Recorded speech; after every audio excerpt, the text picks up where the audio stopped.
এর সুরে বলতেছিলাম, আল্লাহ তোমার এই দিন কায়েম বাংলাদেশে এখনো হয়নি, কিন্তু যার প্রচেষ্টায় এদেশের সাধারণ মানুষ বই না পড়ে বক্তব্য শুনে যারা ইসলামী আন্দোলন তথা কোরআনের রাজ কায়েম করতে হবে এই স্পৃহা যারা হৃদয়ে লালন করেছিল, তারই মধ্য ভূমিকা বা নেতৃত্বের ভূমিকা পালন করেছিলেন এই সেই ওলামায়ে কেরাম, যাকে 13 বছর জেলখানায় বন্দী রেখে পরিশেষে মেডিকেল কিলিংয়ের মাধ্যমে তাকে শহীদ করে দুনিয়ার থেকে বিদায় করে দেওয়া হয়েছে। বলেন ঠিক কিনা?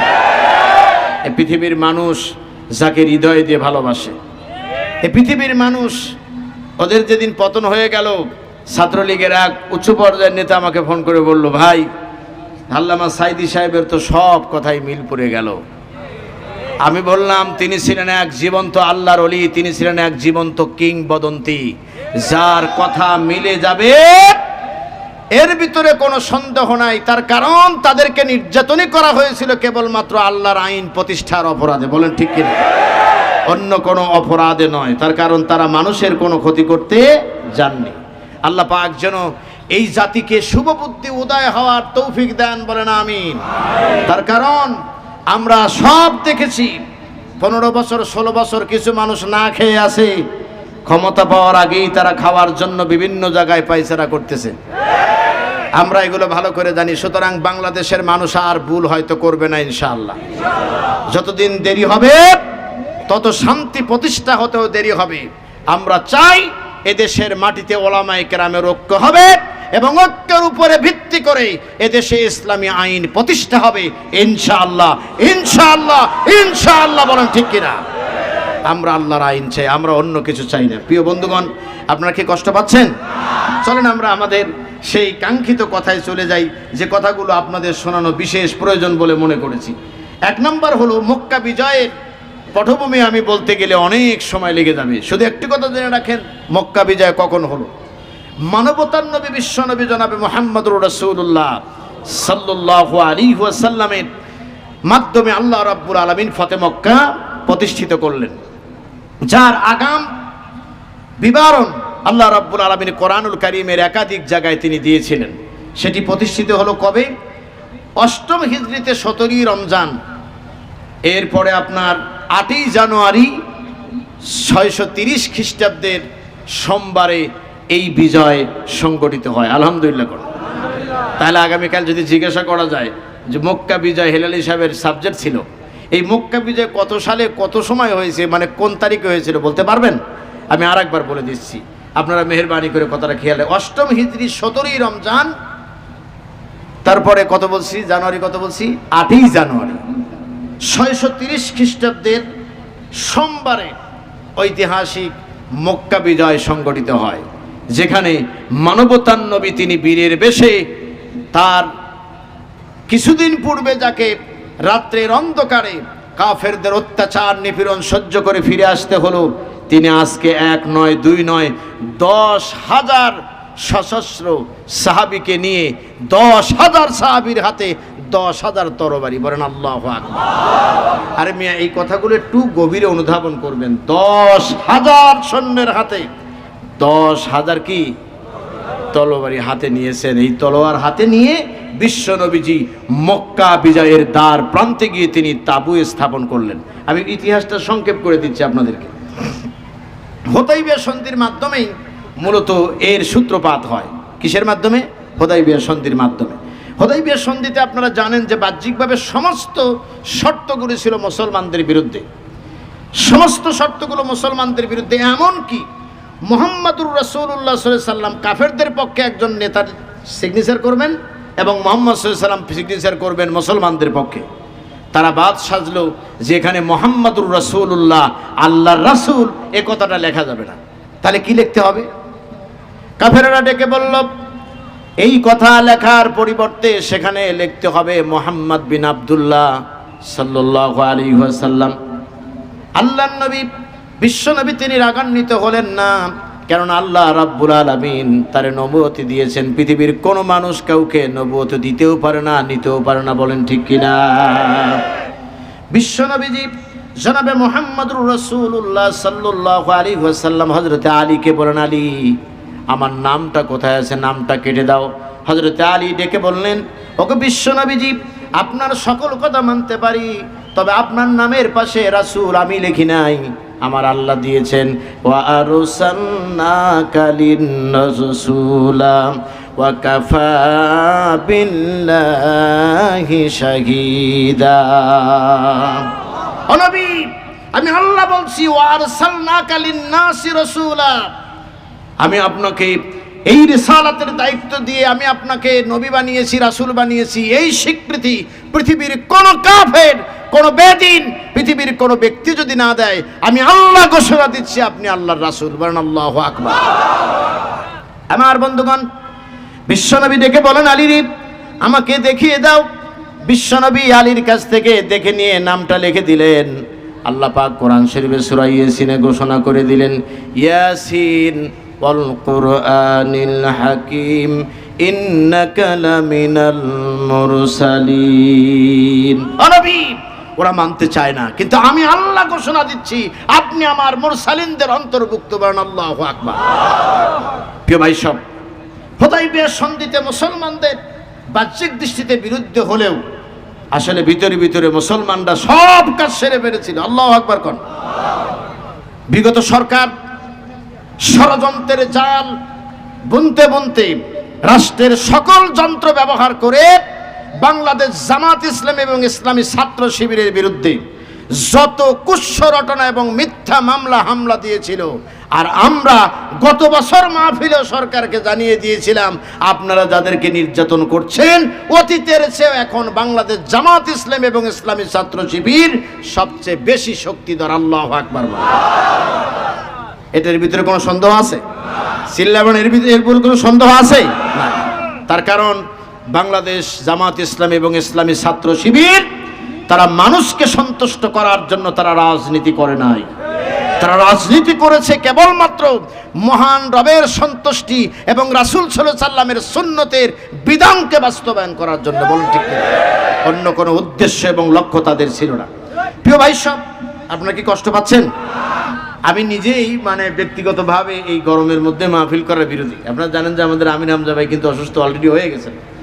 তো এখন তারপরেও আমরা এর মধ্যে মাহফিল করতে একটু দোদুল্যমান অবস্থায় থাকি, কেন নভেম্বর হলে সেখানে হালকা শীত শুরু হয়ে যায়, সেখানে প্রোগ্রামগুলো করে শান্তি পাওয়া যায়। আল্লাহ রাব্বুল আলামিন আমার দেশের পরিবেশ করে দিয়েছে। এখন বাংলাদেশ ইসলামী ছাত্র শিবির এবং জামাত ইসলামের উদ্যোগে এদেশের মাটিতে শুধুমাত্র সিরাত মাহফিল নয়, কোরআনের আইন প্রতিষ্ঠা কেমনে হয় তার নীল নকশা বাস্তবে করা হবে। বলেন ঠিক কিনা? এতে যত বাধা আসবে আমরা মেনে নিব না, কোনো বাধা, যতক্ষণ না পর্যন্ত আল্লাহর আইন প্রতিষ্ঠা না হবে। ইনশাআল্লাহ। ইনশাআল্লাহ। আপনারা আমার সঙ্গে একমত কিনা? আপনারা একমত কিনা? আল্লাহ কবুল করেন, বলেন আমিন। স্লোগান দিয়ে সময় নষ্ট কেউ করবেন না, দরকার নেই। আমরা মূল কথা বলতে চাই।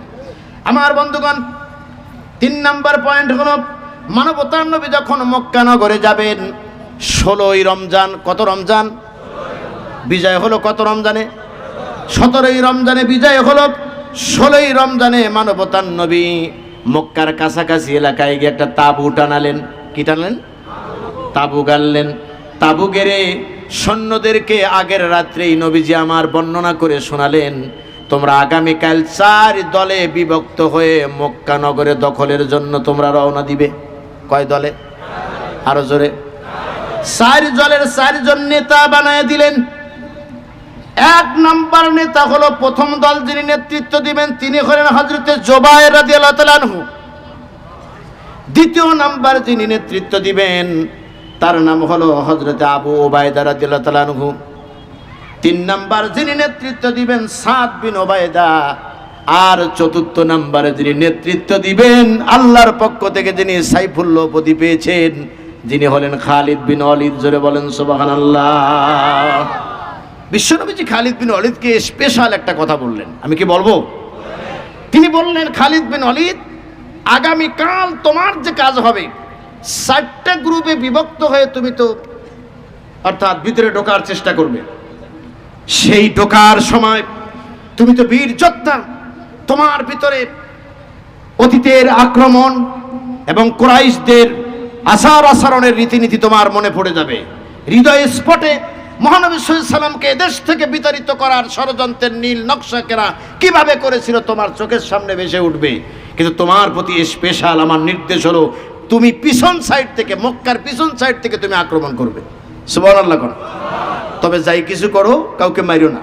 সুবহানাল্লাহ কোন। যাই কিছু করো কি করো না, মার দিও না। মার দিলে কিন্তু কি ঝামেলা আছে।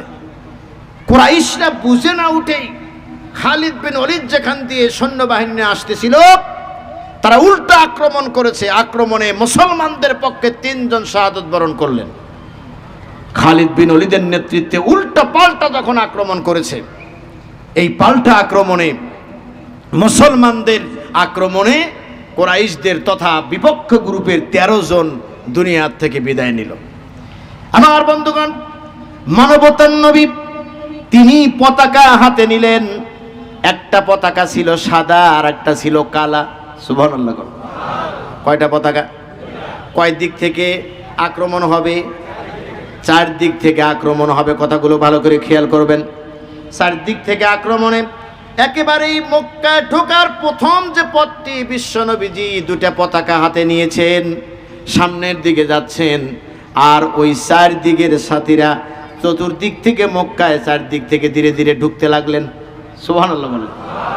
4 দিক থেকে ঢুকতে ঢুকতে এমন পর্যায়ে এসে গিয়েছে, কোনো বাধা ছাড়াই মানবতার নবী মক্কা নগরে প্রবেশ করে এবং কাবা শরীফের দ্বার প্রান্তে চলে গেলেন। জোরে বলেন সুবহানাল্লাহ। পতাকা উড্ডীন করে দিলেন তিনি। কালেমার পতাকা উঠতে লাগলো। সাদা পতাকা উঠছে, কালো পতাকা নবীজির হাতে।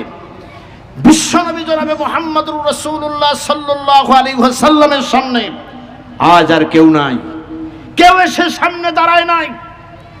আমাদের কথা আমরা বলতে আপনাদের কাছে ওইভাবে আসি নাই, তবে আমাদের হৃদয়ে স্পর্শ করে কথাগুলি। বাংলাদেশ জামাত ইসলামীর সিলেবাসে সূরা আস-সাফ নামে একটা সূরা আছে, যে সূরার তেলাওয়াত করলে কিছু মুসলমান নামরূপী এবং আলেম ওলামার নামরূপী কিছু মুনাফিক তারা মানুষকে বলে দিত এ বক্তা জামাতের বক্তা। কথা কন না কেন?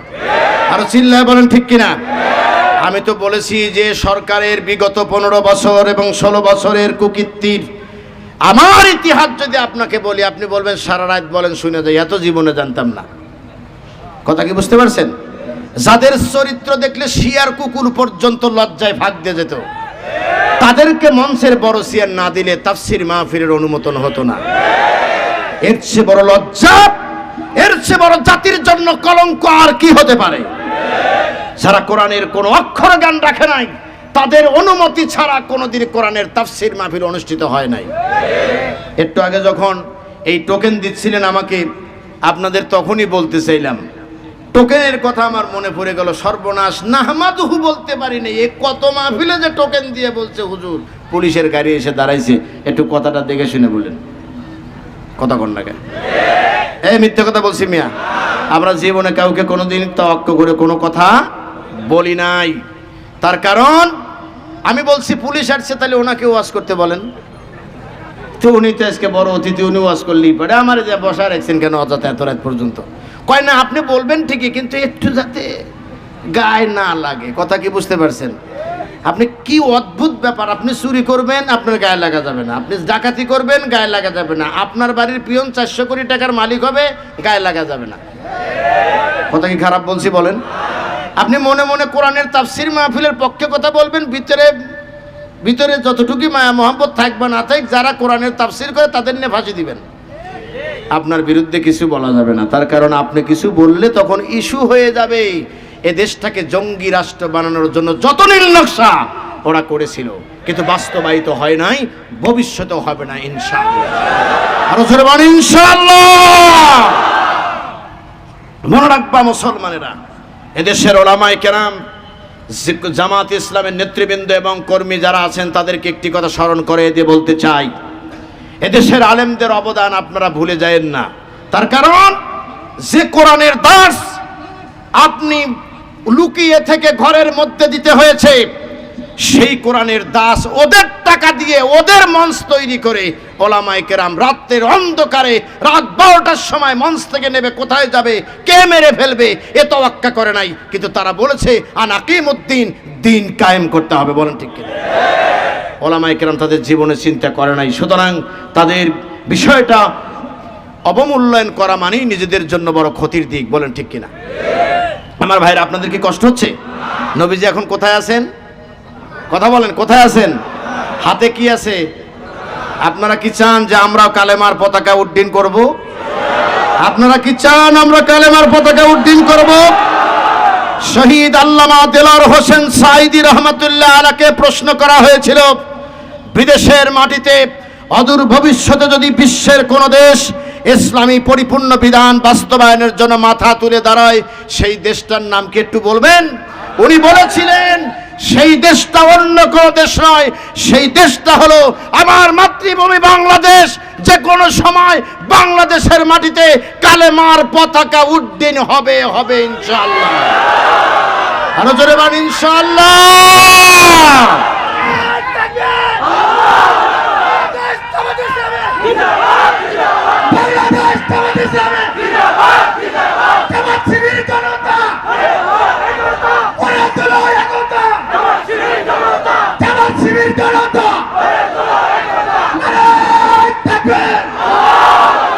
সংগ্রামী ভাইয়েরা আমার, ওর স্লোগান একটু দিতে দিয়েন, দুটো একটা দিতে দিয়েন। আপনি কি জানেন এই কণ্ঠ কিভাবে চাপে ধরে রেখেছিল ওরা? আপনি ভুলে গেছেন? মনে হয় ভুলে গেছেন। আমার ড্রাইভার আমারে বলতো, স্যার কিছু মনে নিয়েন না, আমি আর চাকরি করব না। তাহলে কেন চাকরি করবি না? তোর পরিবার, তোর যত রিস্ক আছে আমি গ্রহণ করলাম। কয় না, কারণ অন্যটা। তে বলে কি হলো, আপনারা যখন উঠে দিই যতক্ষণ না নাবেন এতক্ষণ চিনতে কি যে বলে ফেলেন আপনি, আর কখন যে আমারে সব বাড়ি আরম্ভ করেন। কথা কি বুঝতে পারছেন? সত্যি সত্যি ওর কপালেই জেলের বাদ জুটলো। সত্যি সত্যি আমারে সিরাজগঞ্জ শহর থেকে রেড দিল, চতুর্দিকে আটকাই দিয়ে আমারে গাড়ি সহ ওক সহ নিয়ে গেল থানায়। তা আমি বললাম তুই চিন্তা করিস না, তুই যা, আমি দেখতেছি বিষয়টা কি করা যায়। শেষ পর্যন্ত ওড়ে সাইডে দিয়া গাড়িকে 14 দিন পর্যন্ত জেলে আটকায় রাখলো। সুবহানাল্লাহি বিহামদিহি। আপনারা সকলেই বলেন আল্লাহুম্মা আমিন। তা তো বলবেনই, তার কারণ আমাদের বুবুজান এখন তো দেশে নাই। কোথায় গেছে? ভারতে চলে গেছে। সুতরাং আমরা সে কথা বলবো না। না না না না, এমনি ওই যে একটা গান বের করছে, শোনেন রে আপনারা? ফখরুল সাহেব আপনার বাসায় কেউ ওকাদের গেছেনি? কথা কর না, এ বলছে কিনা? ঠাকুর গায়ে আপনার বাসায় থাকতে তারে দিছেননি। যদি দিয়ে থাকেন তাহলে সম্মানে বের করে দেন। যা অসম্মান আর সম্মান করা লাগে দেশের জনগণই করবে। ওই দেখেন নাই মানকে গেছিল? মানকে গেছিল না? কয় আমি নিজে সাইদিকে রাজাকার বলে রায় দিছি। নিজেকে গর্ভবতী মনে করলো। কি মনে করলো? আরে গর্ভবতী না, বলেন গর্ভবতী। ওনাদের নেতাদের মুখ দিয়ে কিন্তু বের হয়েছে আগামীকাল ঈদুল আজহার জানাজার নামাজ। যদি এত তাড়াতাড়ি ইতিহাস ভুলে যান তাহলে তো বিপদ। এগুলো তো আমরা কি বলছি? ওনাদের কথাই আপনাদেরকে রিলি করে শোনাচ্ছি। আগামীকাল ঈদুল আজহার নামাজের জানাজা। আসিফ শয়তান আশ্চর্য বলে, তোদের উপরে খেলাপতি কে দিছে? ও তো আমার মুরিদ না। আমার বক্তব্যে মাঝে মধ্যে আমি একটা কথা বলতাম, যদিও লোকজন খুব মুখ করে তাকায় থাকতো, যেহেতু বিভিন্ন বামরামরা থাকছে। আমি বলছি যে আমাদের কিছু লোকের কর্মকাণ্ডে শয়তান মাঝে মধ্যে বলেই, আমি আগে জানলে তোদের আমি মুরিদি করতাম না। তার কারণ তোরা নেতাও বুঝিস না, আমারে ডাঙাইয়া চলে গেছিস, আমিও তো বিরোধিতা করি না। তোরা এত বড় এগিয়ে গেলি কিভাবে? ঠিক কিনা বলেন? আপনারা কি কষ্ট পাচ্ছেন? একটু চিৎকার দিয়ে আল্লাহু আকবার বলেন তো। আমার বন্ধুগণ, এতটা বছর অত্যাচার জুলুম নির্যাতনের পরেও কোরআনের পাখি এবং ওলামায়ে কেরামের আওয়াজকে তারা স্তব্ধ করতে পারে? চিল্লায় বলেন পারেছে? খালি কিছুদিন নির্বাচন পিছিয়ে যেতে দেন, আগামী সিজনে খেলা হবে মাহফিলের ময়দানে। এদেশের সমস্ত ওলামায়ে কেরাম, এদেশে ইসলামী আইন প্রতিষ্ঠার যত মন্ত্র আছে আমরা জীবনের বাজি রেখে আমরা বলে যাব ইনশাআল্লাহ। ইনশাআল্লাহ বলেন। যে আলেমকে দেখবেন একজন আর একজনের বিরুদ্ধে কথা বলে, ওরে যায় না প্রয়োজনে একটা মিষ্টি কিনে দিবেন যে ভাই তুই বাড়িতেই থাক, তোর আর ময়দানে নামার দরকার নেই। তার কারণ তুই বহু কথা বলছিস, আর বলা দরকার নেই। ওই পাড়ার ইমামের বিরুদ্ধে তুই যতদিন বলছিস তোর সারা জীবনের আমল দিয়েও পরকালে নাজাত পাবি না। সুতরাং এগুলো বন্ধ কর, এগুলো বন্ধ, ঠিক কিনা বলেন? এখন আমরা চাই কোরআনের আইন। আল্লাহ মাফ করে দেন, বলেন আমিন। অনেক কথা বলার মতো সময় আমাদের হয়তো হবে না। তাহলে নবীজি এখন কোথায় আছেন? ঢুকে পড়েছেন। কেউ বাধা দিয়েছে? আজকে 16 বছর পরে আমাদেরও কেউ বাধা দিতে। আমাদের জেলা আমির বললেন যে সেনাবাহিনীর ভাইয়েরা আমাদেরকে নিয়ে বসে, বিএনপির ভাইদেরকে নিয়ে বসে, অন্য দলের ভাই বোনদেরকে নিয়ে বসে শুধু আমাদের দিকে তাকায়া বলে এ কাজ জামাত শিবির করা সম্ভব নয়, সুতরাং আপনারা অন্য দলের কর্মীদেরকে মানুষের বাড়ি আক্রমণ থেকে বাঁচান, এরা মানুষের জান মাল হেফাজত করে। আমি শুনে আশ্চর্য হয়ে গেলাম। বলেন কি, যাদেরকে এতদিন খুঁজে খুঁজে বের করলো, আমার এনে এসপি অফিসে নিয়ে বললো যে আপনার গায়ে গন্ধ আছে। তা আমার সাথে আমার বড় ভাই ছিল, বললো গন্ধ কি তুই কি জানিস? তোরে আটকায় রেখে সকল গোয়েন্দা বিভাগদের রিপোর্ট নিয়ে দেখেছে তুই অন্য কিছু না, তুই জামাত ইসলামের একজন কর্মী। এই হলো তোর গায়ে গন্ধ আছে, সুতরাং সেই গন্ধ দূর করার জন্য তোকে পরামর্শ দিয়েছে। আমি বললাম এ গন্ধ তো দূর করার জন্য কুলিন্না সলাতি ওয়া নুসুকি ওয়া মাহইয়ায়া ওয়া মামাতি লিল্লাহি রাব্বিল আলামিন বলি নাই। আমি বলেছি এজন্য যতক্ষণ না পর্যন্ত আমার আল্লাহর হুকুম বাস্তবায়িত না হবে ততক্ষণ পর্যন্ত এ শপথ ভঙ্গ হবে না, ইনশাআল্লাহ বলেন। সংগ্রামী ভাইয়েরা আমার, নবীজি আমার হাতে দুটা পতাকা, কথা লম্বা করতে চাই না, দুটা পতাকা হাতে নিয়ে রাহমাতাল লিল আলামিন সাথীদেরকে বললেন চলো এবার কাবার মধ্যে ঢোকো। সুবহানাল্লাহ বলেন। কোন জায়গায় ঢোকো? কাবার মধ্যে ঢুকলেন নবীজি। গিয়ে দেখেন 360টা মূর্তি এবং বিভিন্ন প্রতিচ্ছবি সেখানে আছে। হুজুর মাইর আরম্ভ করলেন, সাথীরাও মারল। সমস্ত ওই যে মূর্তি ছিল সব ভেঙে চুরমার করে দেওয়া হলো। আপনারাও দেখেছেন 5ই আগস্টে যখন বুবুজান যখন চলে যাচ্ছিলেন, বুবুজানের যত মূর্তিগুলো ছিল এদেশের আপামর তাওহীদি জনতা কিছুই মানে নাই, উপরে উঠে মাথার উপরে পেশাব করে দিয়েছে। খেলা হবে আর খেলার লোক নাই, কথা কন না কে? এদেশের আলেমরা মূর্তির বিরুদ্ধে, নবীজি এসেছেন মূর্তি ভাঙার জন্য, তারই অংশ হিসেবে আলেমরা বলেছিল মূর্তি তৈরি করা যাবে না, আর আলেমদেরকে ঘরে ঘুমোতে দাও নাই।